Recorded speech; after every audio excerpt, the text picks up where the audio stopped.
बड़ी दुखद घटना है जो हुई है आज, ये बच्चों की 7 बच्चों की इसमें मौत हुई है, काफी घायल भी हैं, बड़ा नुकसान हुआ है समाज का। आप क्या कहना चाहेंगे इसके लिए?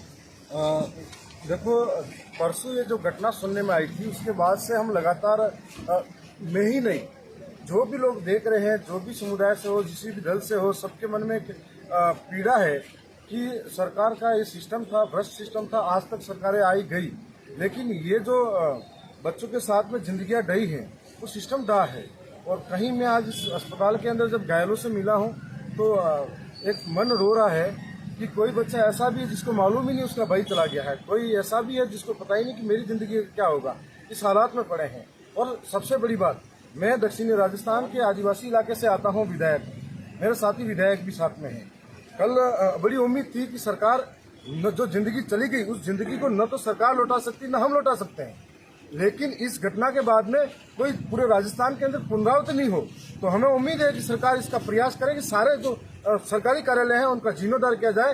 कल किसी की जिंदगी नहीं चली जाए, कहीं किसी माँ का लाल नहीं चला जाए, कल कोई और किसी का भाई नहीं चला जाए, कल किसी का बेटा जो इकलौता हो वो नहीं चला जाए, और इस तरीके से पूरी जिंदगी उसके घर का सोना सोना हो जाए।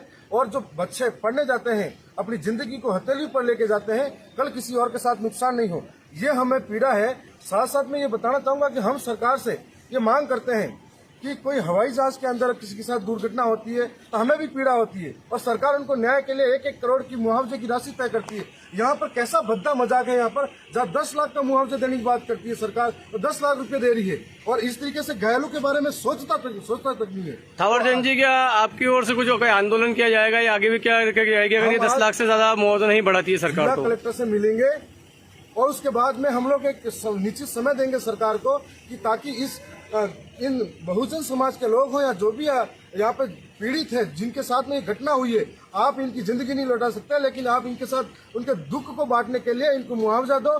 10 बीघा जमीन प्रत्येक मृतक परिवार को दो, 1-1 नौकरी, संविदा की नौकरी दे रहे हैं। किस बात की संविदा की नौकरी? संविदा की नौकरी कोई भी लगा सकता है, सरपंच लगा सकता है संविदा की नौकरी। सरकार आदिवासियों के साथ में इतना बड़ा मजाक करती है, तो हम 2 तारीख तक का एक अल्टीमेटम देंगे। 2 तारीख के बाद में इस झालावाड़ में फिर आएंगे और बड़े सैलाब के साथ आएंगे। और राजस्थान की जब भी विधानसभा चलेगी, हम इस लोकतंत्र के अंदर दोहरे कानून जो बने हुए हम सबके साथ में अन्याय कर रहे हैं कि एक लोगों को आप न्याय के लिए 1 करोड़ देते हो, दूसरों को 10 लाख रुपए देते हैं, ये कतई स्वीकार नहीं है इस लोकतंत्र के अंदर। और हम लड़ेंगे जब तक भ्रष्ट सिस्टम के साथ में ऐसे लोगों की जिंदगियां बर्बाद होती रहेगी। आखिर कब तक देखेंगे? और मैं तमाम जो लोग इस आपके वीडियो के माध्यम से देखना चाहते हैं उन सबसे भी कहना चाहेंगे कि ये लड़ाई किसी जाति समुदाय की नहीं है। आज भावनाओं के साथ में हम लोगों को सिस्टम के साथ में, फेलियर सिस्टम है उसको लड़ना है। और शिक्षा मंत्री यदि वास्तव में इन बच्चों के साथ में हमदर्दी दिखाते हैं तो तुरंत प्रभाव से इनको इस्तीफा दे देना चाहिए। अब 2 साल हो गए फिर भी कहते हैं इसकी सरकार उसकी सरकार।